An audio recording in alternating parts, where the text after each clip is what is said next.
morning po sa inyong lahat. Niyaya ko ng mga pamangkin kong maligo sa Makinit Hot Spring. First time kong mag-overnight swimming.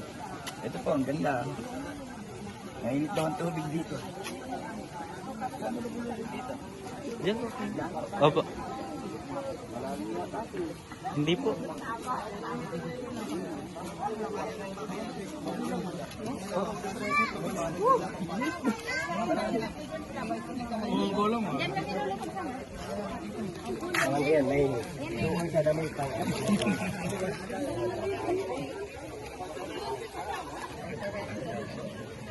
Ari, meron po naman.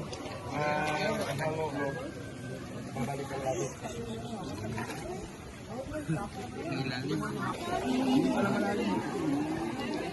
Ayan, additional information or let's say trivia, maliban sa inyong napapanood ngayon, ang hot spring na ito ay natural. Ibig sabihin, hindi ito man-made.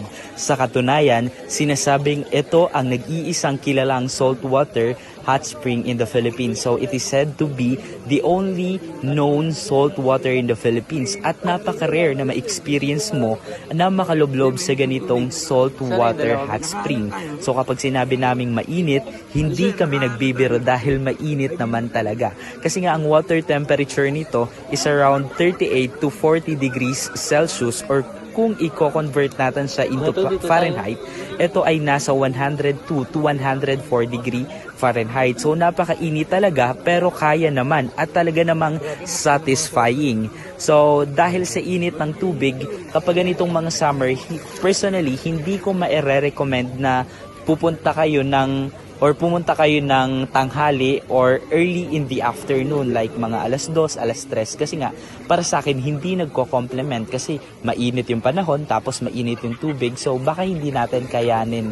So sayang yung time, sayang yung pera, kasi maliban sa entrance fee ay syempre gagastos ka kung may motor ka, gasolina or pamasahe, kasi nga medyo malayo yung hot spring sa town. So and aside from that, medyo bumpy rin yung road, so sayang. So kapag ganitong summer, mare-recommend ko siguro mga 5:30 or 6 PM kayo pumunta para at least medyo malamig na yung panahon. At kapag tag-ulan naman, tag-ulan is best talaga na pumunta ka ng Makinit anytime you want kapag umuulan, kasi medyo malamig yung panahon kapag umuulan. So yun. So, kung nagtataka kayo, saan nanggagaling yung init ng tubig dito sa Makinit Hot Spring? So, the warm water in Makinit Hot Spring is sourced from the geothermal activities. So, kagaya rin ng ibang hot spring sa iba't ibang parte ng Pilipinas or iba't ibang parte ng mundo, na kung saan yung warm water nila ay nanggagaling din sa geothermal activities. So, yun. Ano pa ba? So, in addition to the pool, there is also a bamboo walkway which overlooks the bay.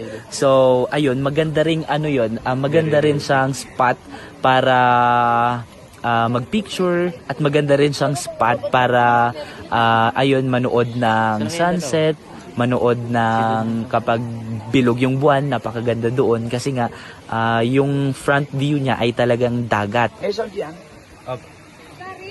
Ang sarap dito, sobrang mainit ang tubig, pero ano siya, alat.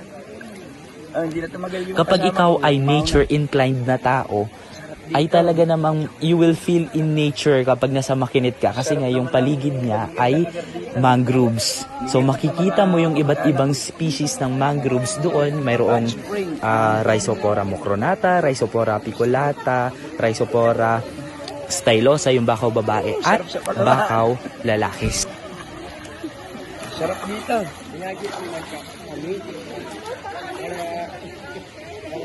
Ito yung mga kasama ko, mga pamangkin ko. Say hi. Yeah, mga pamangkin ko, sinamahan ako rito. Yeah.